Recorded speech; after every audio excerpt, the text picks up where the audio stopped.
Also on YouTube, GHOne TV, on our website, GHOne TV/livestream. Also on our Facebook page is GHOne TV. My name is Abena, Owusu, Nyamekye. Here are the headlines.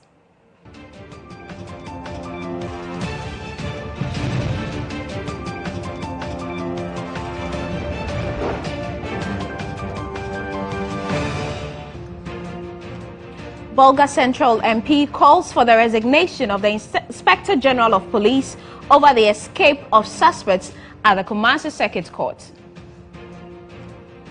Meanwhile, members of the Delta Force, 13 of them who broke out of custody, have turned themselves in to the police. We'll bring you some business where the city appears to experience some good fortunes, but this morning we asked, how sustainable is this appreciation? In sports, reigning Olympic and London Marathon champion Jemima Samgong fails drag test.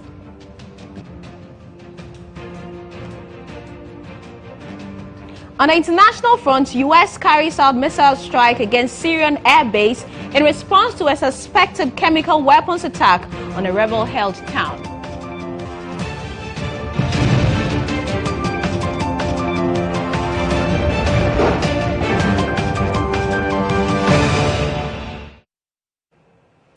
You're welcome to the program. Here's our first story. The Member of Parliament for Bolga Central is calling for the resignation of the Inspector General of Police, David Apietu, over the Delta Force rampage at the Kumasi Circuit Court. The Bolga Central MP, Isaac Adungu, says the magnitude of the security breach at the court depicts incompetence on the part of the IGP. Well, it cannot be too early. It is a very serious breach of security protocol for anybody to be able to free even one individual in a court, not to talk about 13 people in the court. Shouldn't the chap in charge of Ashanti region rather be dealt with? Because he has all those people under Where his does the command. buck stops? The buck stops with the man at the very top. Definitely. So if you are presiding over this, Delta Force, Invisible Force everywhere, and it's now gone to the level. In fact, at some point, the violence was even at the presidency. Do you think the IGP should step aside? If I were him,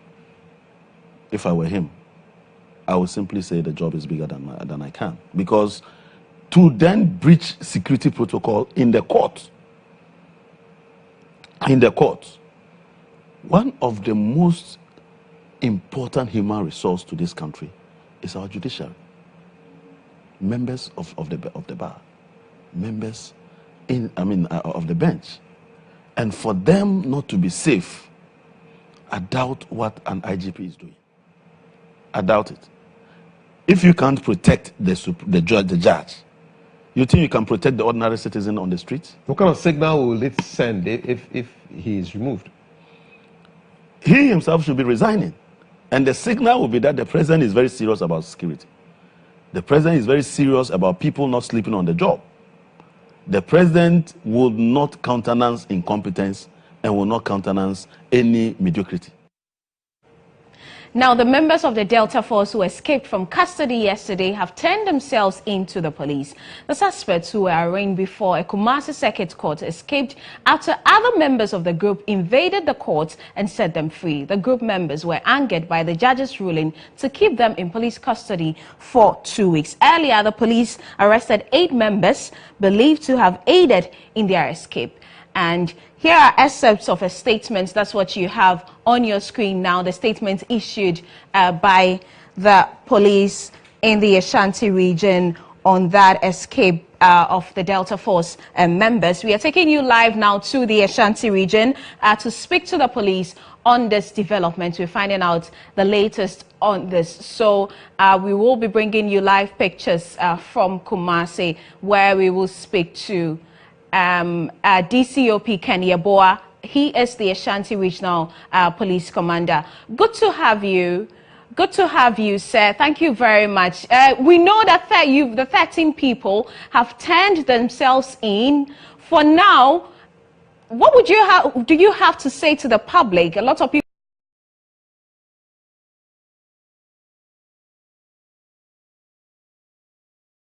They were saying police will not put them before court. So now if police is putting them before court, then we should pray that something happens.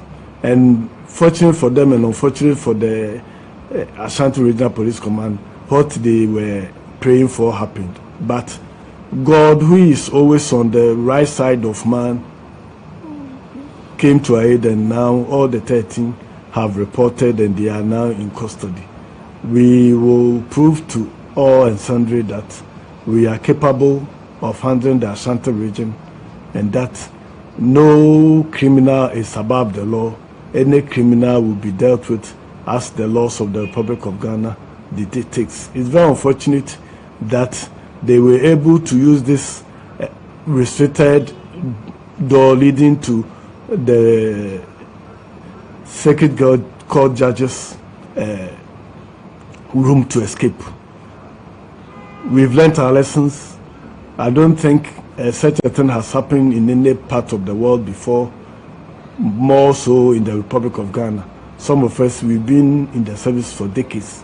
There's no precedence, but it is very good it has happened.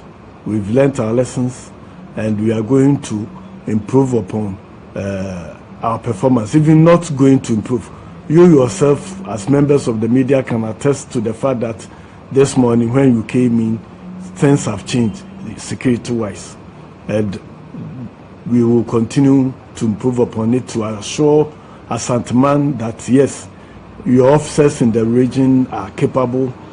Ghana, your officers in the region, both junior officers and senior officers, are capable of handling the region.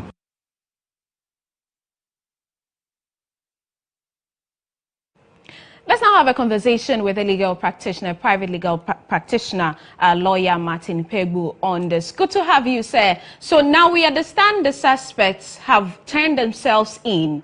What will happen? Will they have to be sent back to court for a retrial? Exactly so, yes. They'll have to be sent back to court for the trial to continue, and then justice will be done. As for the arrest, the fact that there's been rearrested, that in itself is not a conviction. You see, in the middle of all this, what the prosecution need to do is that they have to make the prosecution swift. We shouldn't let this case be bedeviled by the usual adjournments. You see, it would be good that perhaps they try it from day to day so that the trial can come to an end quickly, then we get closure. Because you see that this case has really brought us into a lot of disrepute. It's really embarrassed the whole nation. So let's have it tried quickly, then we will know what the outcome will be, then there will be closure. Indeed, some people have described what happened yesterday as an unthinkable. A court was invaded. How does the laws of our land view such a development? The court takes a very grave exception to such conduct, okay? That the citizens would invade the court and seek to use brute force, okay, rather than to let the rule of law apply. Indeed, apart from the charges that these accused persons are already facing, those who undertook such conduct have committed a set of different crimes altogether. Generally, apart from destroying public property, okay, there is also contempt of court. And I'm sure now contempt of court has played in the media. Because what they did constitutes a grave interference with the administration of justice. And they've really prejudiced the case. They have shown that they will not let the rule of law prevail, but rather it will be a rule of brute force, which is untenable, okay? We have moved on, we are ruled by law, and so the law should work. If you are not happy with a ruling made by a judge, you appeal, okay? Yes. Or even they could have even come back subsequently and then reapply to the judge to vary the terms, you see. So with this, they've committed, those who helped the accused to escape have committed contempt of court.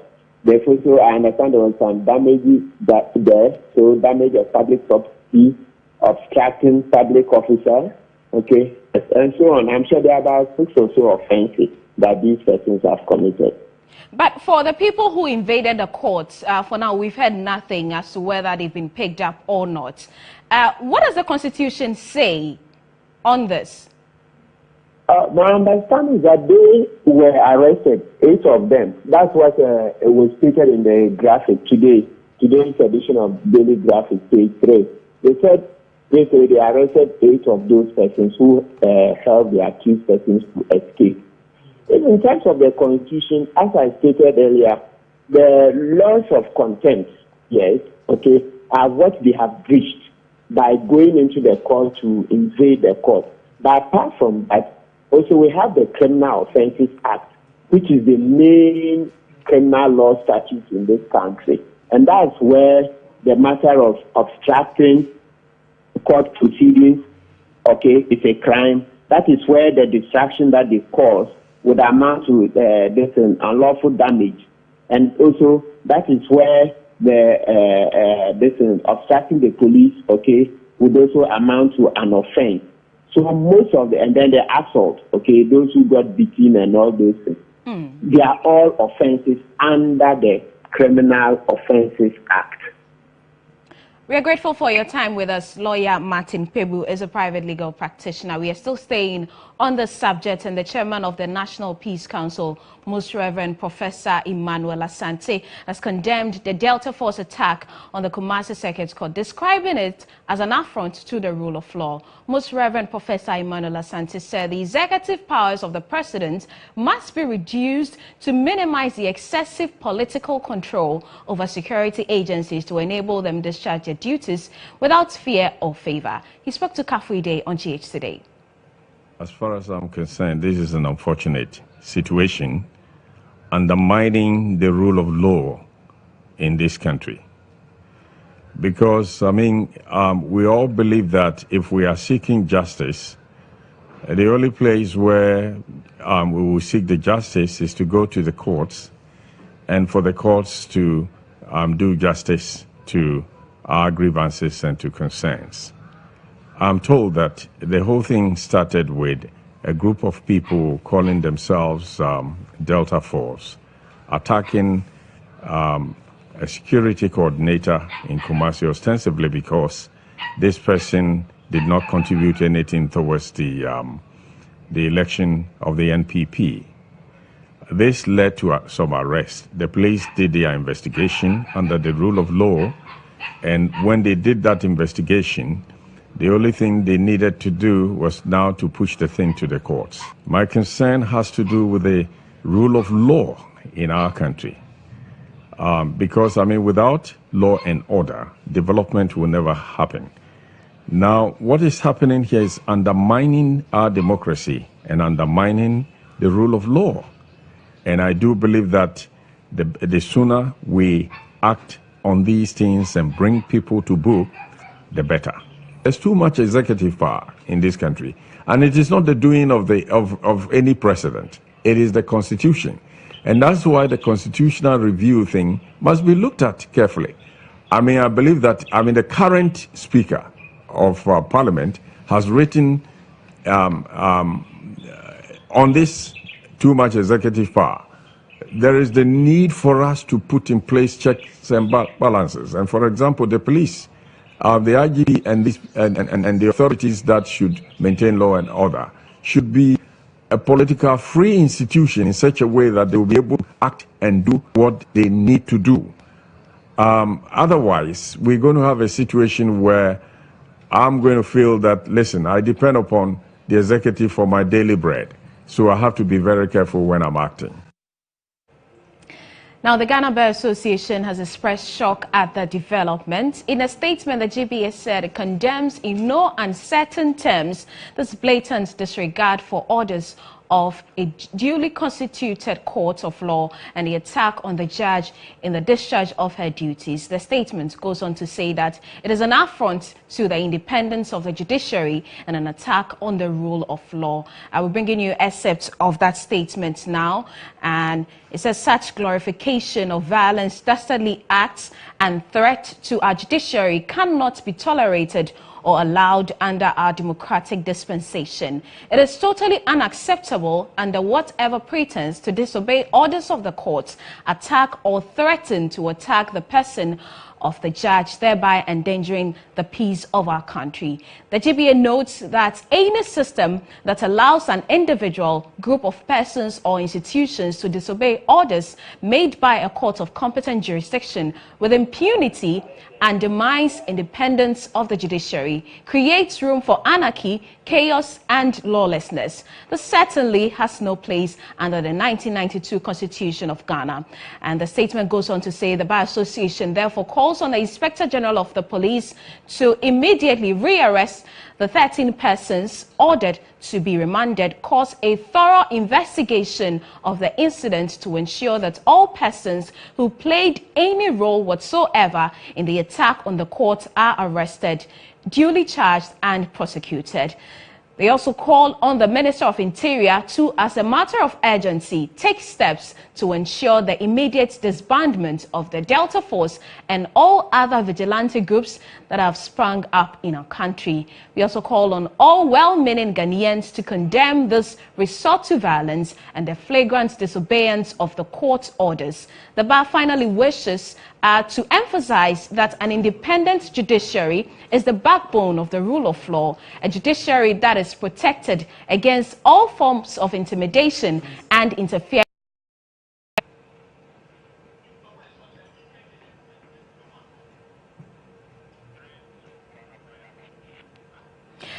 So still staying on that incident in Kumasi, the attack by the Delta Force on the Kumasi Circuit Court, the Minister for Interior, Ambrose Derry, has given a strong indication that members of that vigilante group affiliated to the New Patriotic Party who raided the Kumasi Circuit Court and freed some suspects will be arrested and brought to book. We know that they've been rearrested. Now, he said other security agencies will be engaged if necessary to clamp down on the group and ensure that justice prevails.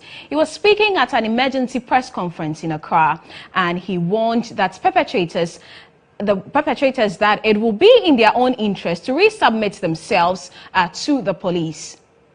I have said repeatedly that if you commit an offense, we shall arrest you, investigate the matter, and send the matter to court. Those 3 steps have been complied with in the massacre. When we send you to court, we are then within the remit of the court. Now, the court demanded leaving the court without going to send the remand. Again, it falls within our remit, and we have declared here and now that we shall pursue them and arrest them and bring them back to court.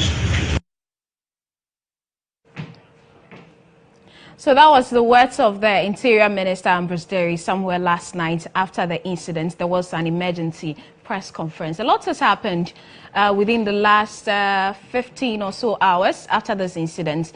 We can now engage security expert Adib Sani. He has joined me in the studio. Good to have you. And looking at the developments after the attack, the emergency press conference, the rearrest, some people turned themselves in. Let me take your views on that. Well, in Ghana, we seem to have an intrinsic problem.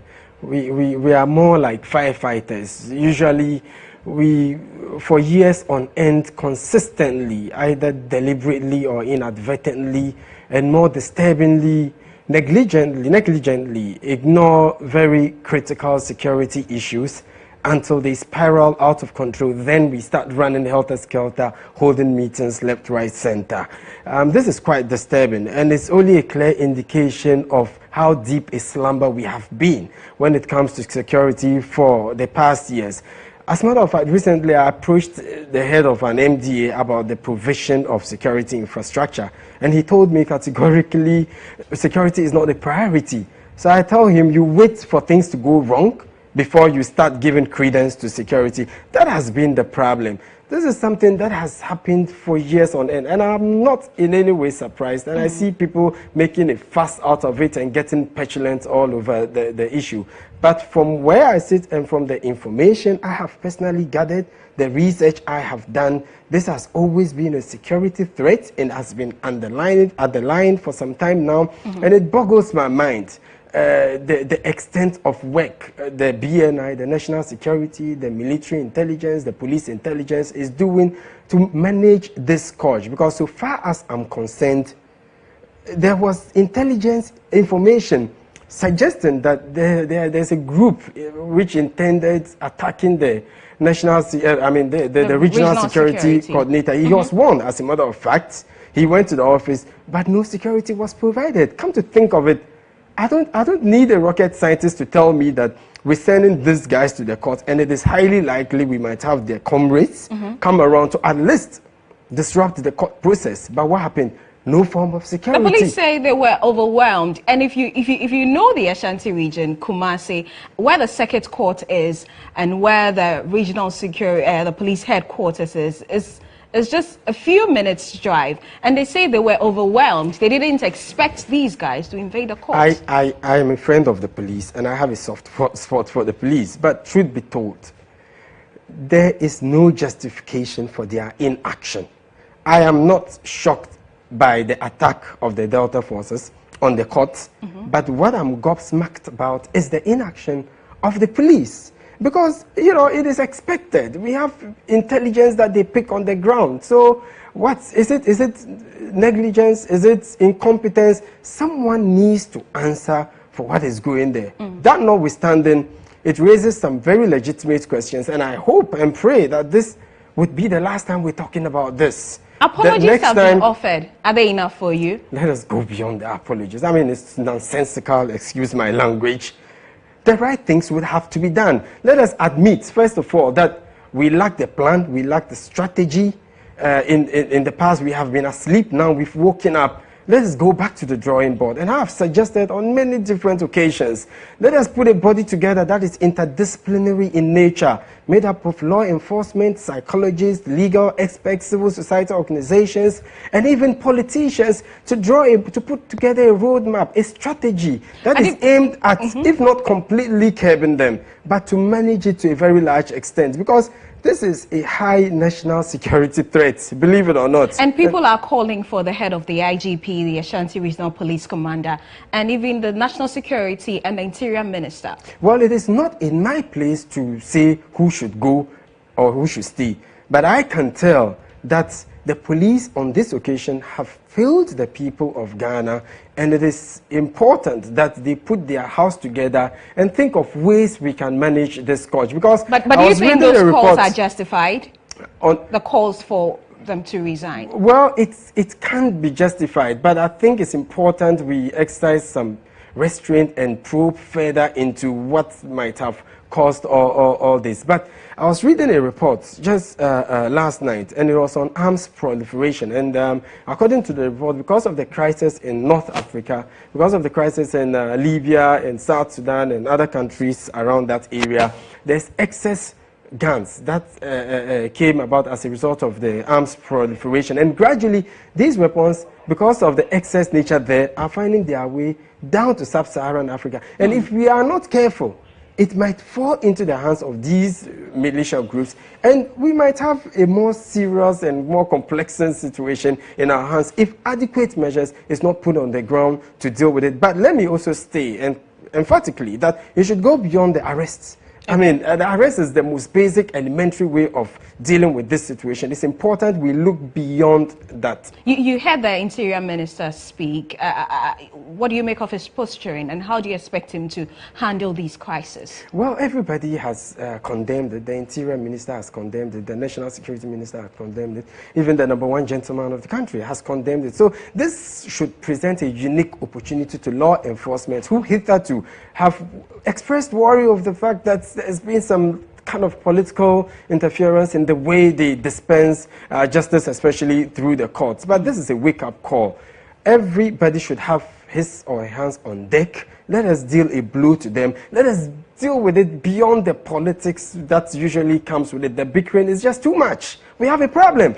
Deal with it. This is unbridled, broad daylight criminality, and it should be seen as such. And the day a law enforcement officer becomes compromised politically, that day you cease to be a professional. Did you agree with calls for the military to be unleashed on these vigilante groups? They are not bigger than the military. I mean, they are not bigger than the police. The police can do a good job. But they haven't shown enough muscle yet. That is why we need to know what the problem is. Because just this morning, I was on a sister station with a police spokesperson from Ashanti region, and he seemed not to know what is happening. You know, when asked about the vigilante, the Delta Force, he seemed not to know anything about them. They asked if he knows them. He says no. They asked if they've picked any intelligence on the ground as to their number. He said no, making it look like they are mysterious, ghostly figures. Meanwhile, they exist, they operate in society. So it's important they put their house in order, they harness their relationship with the communities in which they operate. So people will be willing to give out information. But the culture of impunity festering in our society is becoming quite worrying. Adib, thank you very much for joining us. Adib Sani is a security expert. You're watching Newsroom on GHOne TV. We'll be back shortly.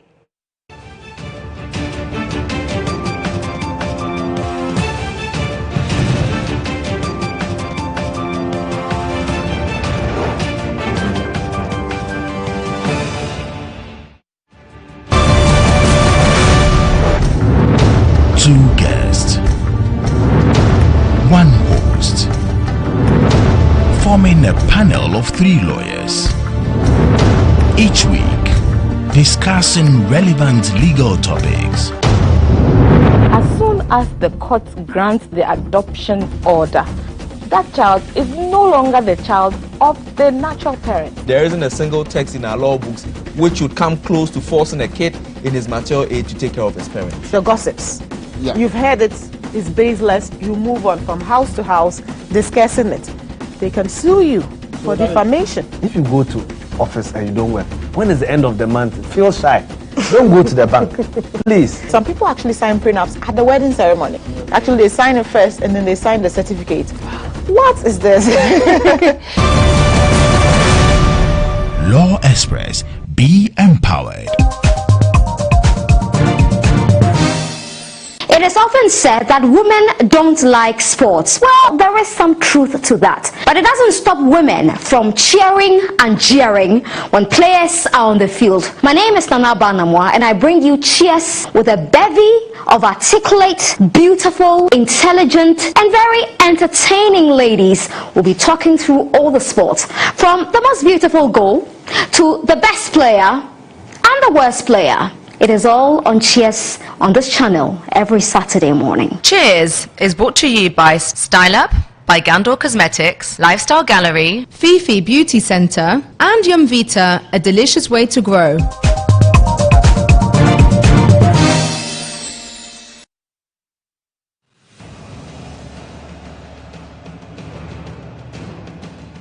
PRT wants to increase transportation fares. They want the minister to increase transportation fare. Do you agree with them? Well, I'm agree with them. But we are suffering. Serious. It was so anti-powered. You see, you have to increase our fare for us. Because if you work, we can't get anything to home. Our children, our wives are suffering for this thing, for school fees. You know, so they those monocycles. You see, so we have to increase our fare for us so that we become an geriatrics. So we beg the government to see everything for us, because now how the work is, how our work be done, it was so lucrative of the stimulus.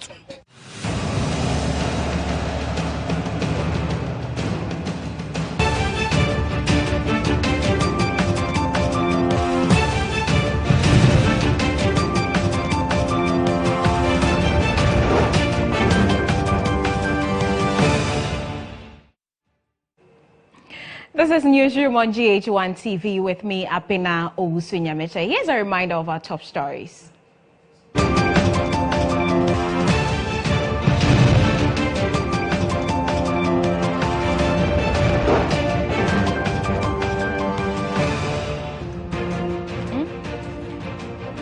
Bolga Central MP calls for the resignation of the Inspector General of Police over the escape of suspects at the KMA court.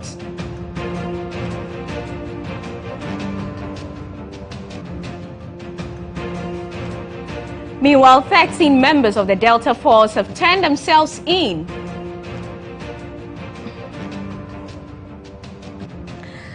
In business, the city appears to experience some good fortunes. We ask how sustainable this is.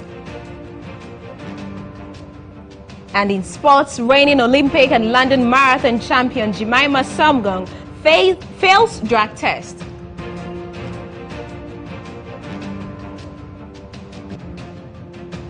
On the international front, U.S. carries out missile strike against Syrian air base in response to suspected chemical weapons attack.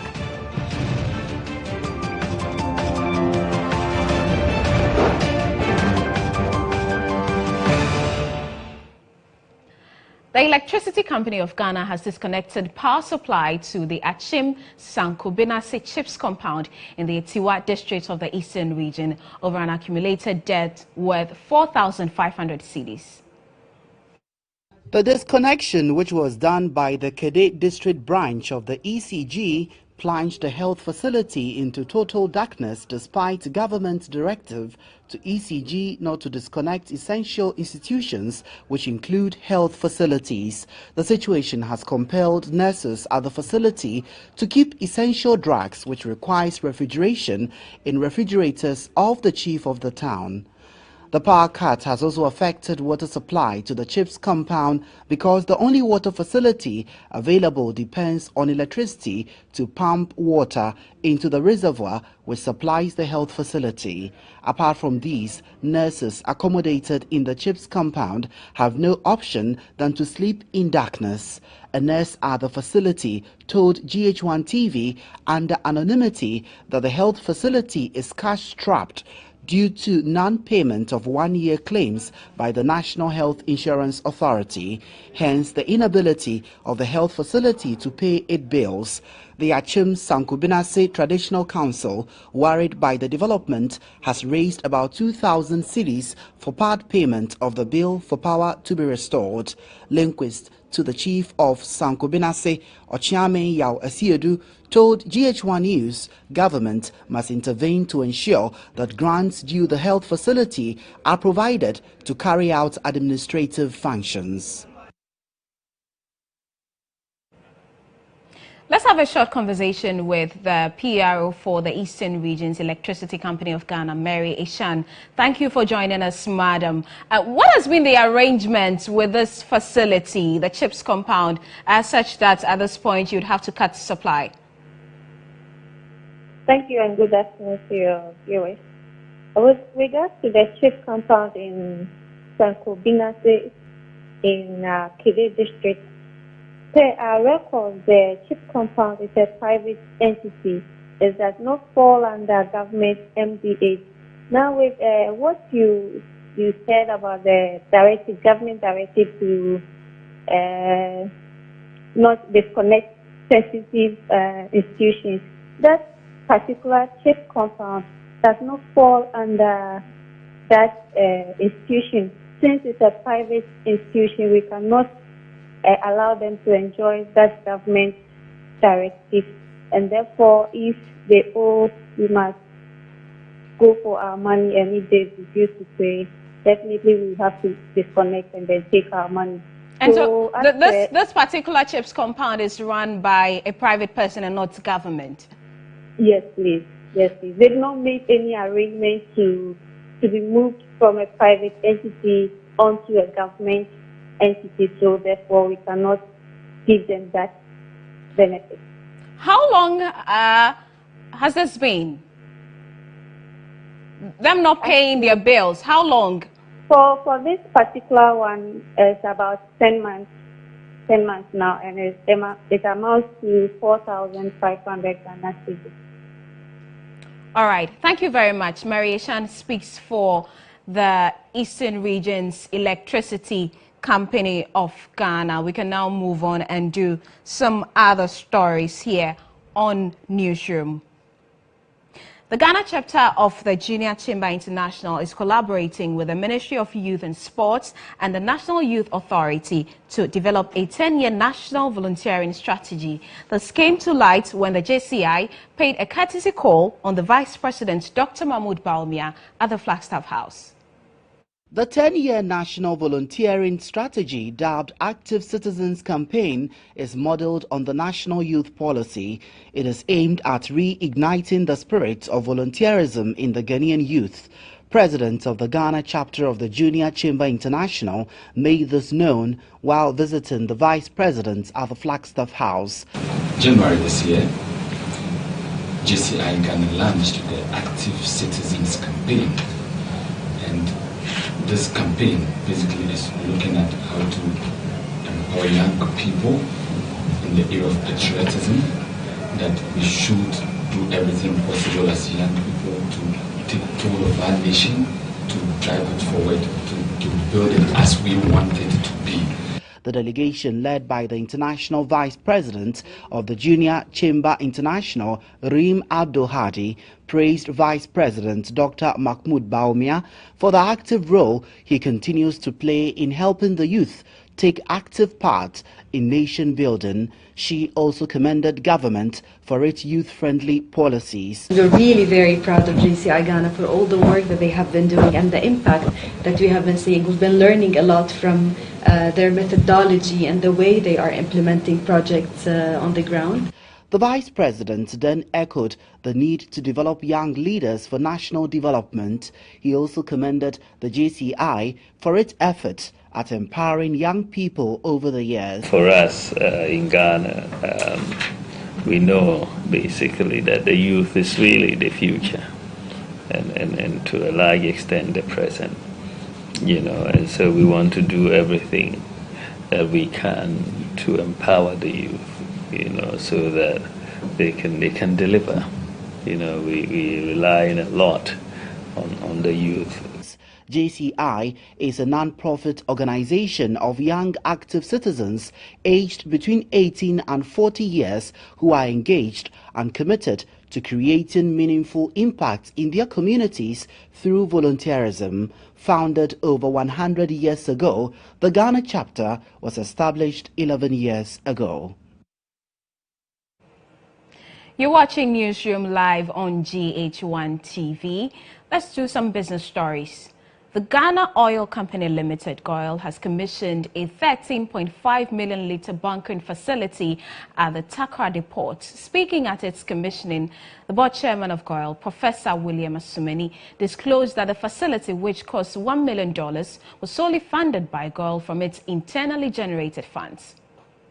Board chair of GOIL also indicated that the company has begun dispensing marine gas oil from its ultra-modern 4 million litre bunkering facility at the Sekondi Naval Base.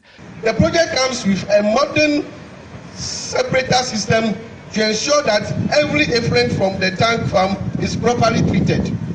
Not only that, mindful of the safety issues, we have installed an automatic firefighting system with foam and water as part of the project. The Chief Executive Officer of GOIL, Patrick Akoli, commended the contractors, Mari and Robert from South Africa, for delivering on time. He said the project will revitalize the Takoradi port and reignite the socio-economic activity in the metropolis. He, however, said the project was not without challenges as it could not begin as scheduled, creating doubt about its viability.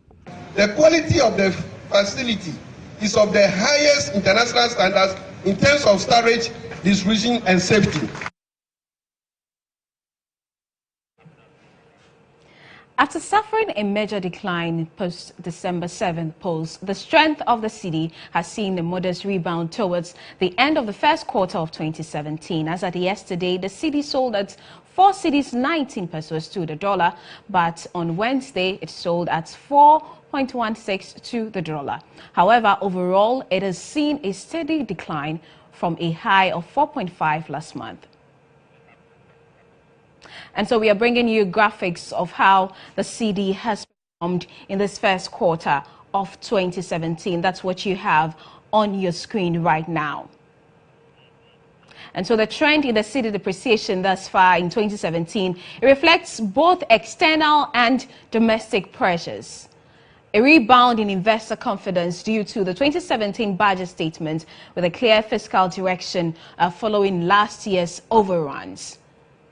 And the issue of domestic bonds, which attracted the FX inflows, notably the recent 15 years and 7 years bonds issues, which raked in more than $2 billion. And so the cedi has therefore recovered significantly against the US dollar to a year-to-date appreciation of 0.1% as at the close of day 6th April 2017. That was yesterday. And today is April 7th. To help us understand all those figures is Courage Kinsley Mati. Good to have you in the studio. He's with Databank Research. Tell us, what is accounting for this performance of the cedi in the first quarter? Well, you started very well by mentioning the fact that the cedi's behavior explains both two key factors, one being domestic pressures and the other being external headwinds. The domestic pressures emanated from last year's fourth quarter. You recall that the cedi was quite stable until November, when at a point the then finance minister announced that we are likely not to meet our deficit targets and likely to end about 7% for the year instead of 5.3%. Then the elections were also approaching fast, and then there were a lot of risk-averse investors moving away from cedi assets because of the election uncertainty. That emanated some pressures on the cedi, and because of that, the cedi started declining. At that point in November, it had lost only 4%, but between November and end of the year 2016, it lost 9.65%, just because of the elections pressures. Now we went into 2017, and then there was this announcement of fiscal overruns and undisclosed expenditures, and that just triggered another apprehension on the market, and the cedi continued to depreciate faster, and then continued until where we had a situation where by February, foreign investors also started anticipating an increase in the US interest rates. And because of that, a lot of capital that normally will flow to emerging markets like Ghana redirected back towards the US to take position in higher interest-bearing assets. And because of those movements, the cedi suffered. So those were the domestic and external factors that explain the cedi's depreciation. But in recent times, especially after the budget that gave a clear signal of what the government is seeking to do, restoring fiscal sustainability and restoring macroeconomic stability, and how they seek to achieve that. There's been some rebound in investor confidence, and we've seen that. Now the government capitalized on that and issued some bonds, started with some 3-year bonds, and then lately we saw a 7-year and a 15-year bond, which together raked in over $2 billion. And that is expected to boost the reserves at the Bank of Ghana, because as at end of February, the reserves was about 3.7 months of import cover. But with this new inflows, there's a lot of confidence that it could push it up above 4 months of import cover. So there's so much confidence on the market, given the supply on the market, and so there's no much rush for dollars, and so that's just helping the cedi. And Courage, one can say that we've seen this before. We can easily go back to 2015. Yeah. How sure are we that this isn't an artificial appreciation? Well, in the case of the 2015, what happened was that there was an IMF review which triggered some positive sentiment, and then the central bank capitalized on that and sold dollars onto the market, and that was artificial, and the cedi regained some strength sharply. In this particular case, there's also a rebound in confidence, but that confidence is not being aided by selling of dollars onto the market. In any case, at the last MPC, the then governor even said that they are buying some dollars out of the market because there's so much supply. So what we are seeing right now, and again, to actually tell that it's not so much artificial, at the close of February, based on the statistics released by the Bank of Ghana, we actually had a trade surplus, meaning we had more inflows from our export revenue than we spent importing. And so fundamentally, there's every reason to believe that the cedi is fundamentally anchored. What had caused the depreciation had been loss of confidence because of the fiscal slippages. And so that confidence is what is retaining. And if it is sustained because of government policies and the direction it will keep giving, then we should see it helping the cedi further. And how long are we going to see this appreciation? And you mentioned sustenance. Can it be sustained? Well, speaking directly to appreciation, it is not something we should expect to continue, because essentially as a country we run a current account deficit, once you run a current account deficit, there should be some amount of depreciation. But what we are seeking to see, and we expect and we are confident about, is some stable level, because the volume of FX supply on the market right now is quite significant. That can restore some stability. And so we think that the central bank will manage the volume of FX supply on the market so as to restore some stability. And so we think that whilst appreciation should not be expected continuously, what we expect and what is sustainable from what we are seeing is some stable level. Okay. Thank you very much. You're very welcome. That was Courage Kingsley Mate. He's an economist with Data Bank Research. You're watching Newsroom. We'll be back after this break.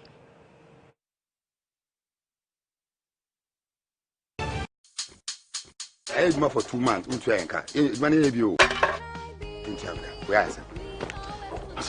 building in this country is too difficult.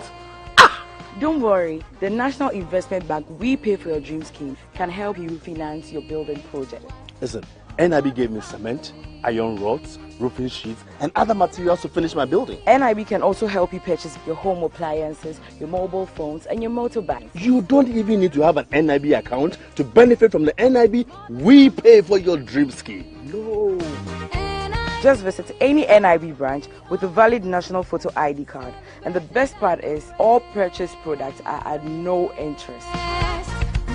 Call NIB now on 050-145-1050. National Investment Bank. Your business is our business.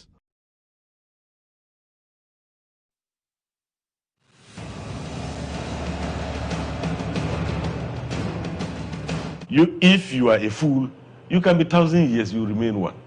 Particularly if you are the type of fool that has no capacity to learn. You have that problem. If you are even 15, 18 years old, and depending on your experiences of growing up to that young age, you might know what an 80-year-old man will not know.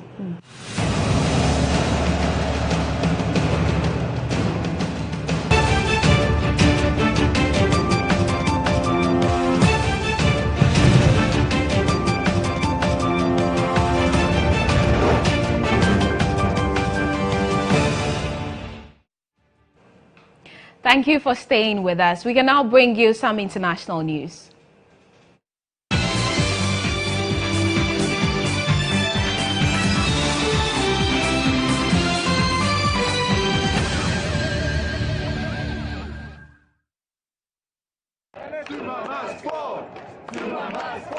Thousands of South Africans have gathered in the streets of Durban, Pretoria, Johannesburg and other cities to march against the presidency of Jacob Zuma, led by the main opposition Democratic Alliance Party, workers' unions, civil society groups, students, politicians and the general public have come out in their numbers to support the call for Zuma to be impeached. It's time that we get a new leader who actually knows what being a president is about, who can actually fulfill his presidential obligations. Because what Zuma is doing is just, it's not right. South Africa does not belong to Zuma. After the recent cabinet reshuffle that cost 5 ministers their jobs, including the favourite finance minister, Pravin Gordhan. Meanwhile, hundreds of veterans of the ANC's armed anti-apartheid struggle and members of the ruling party's youth wing have gathered outside its headquarters in Johannesburg in a show of support for President Jacob Zuma. And now to the U.S., where it has carried out a missile strike against a Syrian airbase in response to a suspected chemical weapons attack on a rebel-held town. 59 Tomahawk cruise missiles were fired from 2 U.S. Navy ships in the Mediterranean, killing 6 people. It is the first direct U.S. military action against forces commanded by Syria's president. The Kremlin, which backs Bashar al-Assad, has condemned the strike. It comes just days after dozens of civilians, including many children, died in a suspected nerve gas attack in the town of GHOne in Idlib province.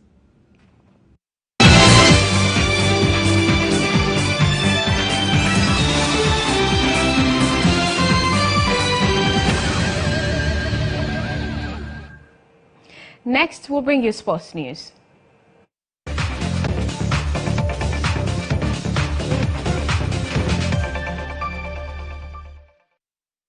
The new CAF president, Ahmed Ahmed, has cast doubt over his long-term future as the leader of Africa's football governing body, insisting he is even uncertain if he will run for a second term. Ahmed completely ruled out a third term in office as he remained uncertain on a second. I don't even know if I will do a second mandate, but 3 mandates, it is impossible. Ahmed ruled out a third term in an interview with VOA Africa. I will not, he insisted. The 57-year-old man who defeated long-serving president of the Federation, Issa Hayatou, in last month's election, insists improving the game on the continent is more important than the number of years he will serve as the leader of the Federation.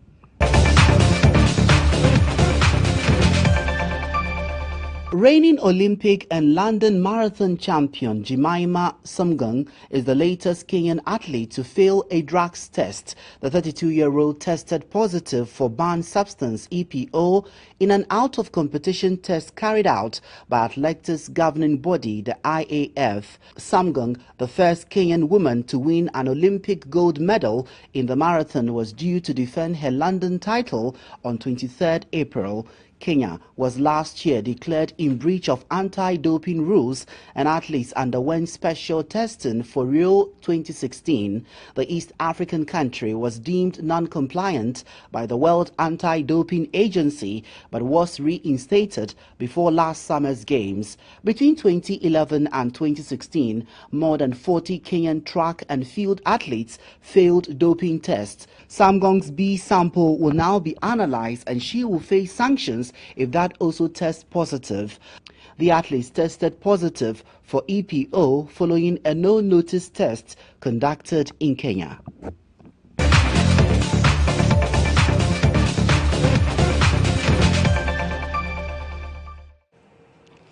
Right, and just before we wrap up today's edition of GHOne Newsroom, here's a